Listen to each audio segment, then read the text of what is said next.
On vous a demandé quels étaient les objets indispensables pour ceux qui voyagent au Maroc en van life. On a reçu plein de réponses des réseaux sociaux. On a fait le tri et on vous a composé un top 5. Moi je suis pressé de voir qui c'est le numéro 1.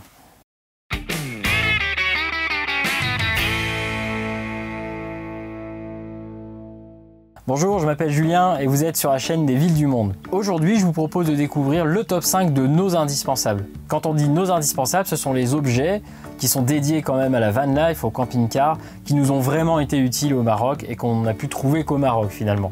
On parlera donc d'objets qui sont utiles, qui sont légers, qui sont pas chers et qu'on trouve partout au Maroc. C'est parti, on commence par le numéro 5.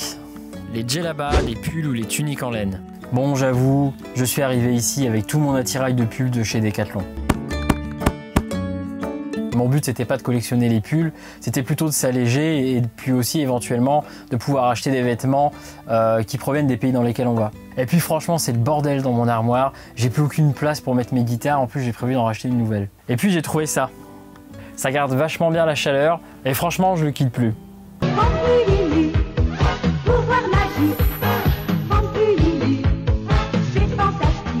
Alors déjà, ce qui est génial, c'est que ça se lave pas, ou enfin du moins ça se lave pas souvent. Depuis que je l'ai, ça fait à peu près 3 mois que je l'ai, il a toujours gardé la même odeur, ça c'est super cool. Bon, faut dire, je l'ai acheté à côté d'un réparateur de mobylettes, donc il a toujours cette petite odeur d'essence de temps. Allez, on passe au numéro 4.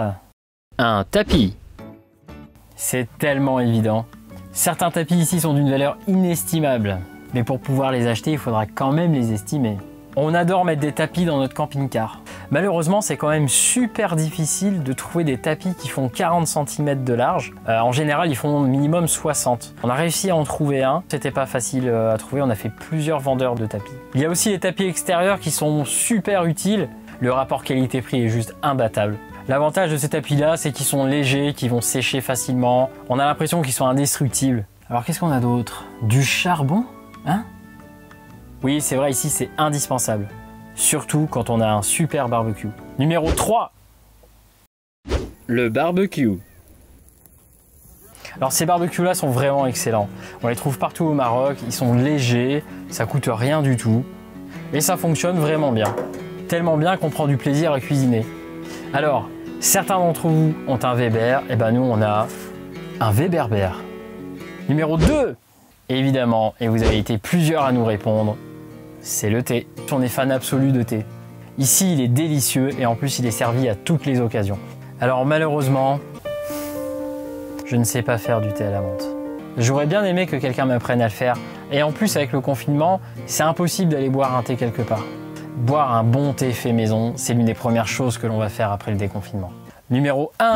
Voilà, vous avez été unanime. C'était aussi notre choix numéro 1. Donc voilà, pas de surprise. Le numéro 1, bien sûr, c'est le tagine.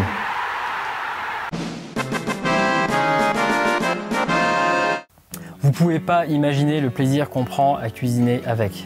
Alors je pourrais vous présenter une recette, mais on n'a pas atteint le niveau suffisant pour pouvoir présenter des recettes de cuisine marocaine sur YouTube.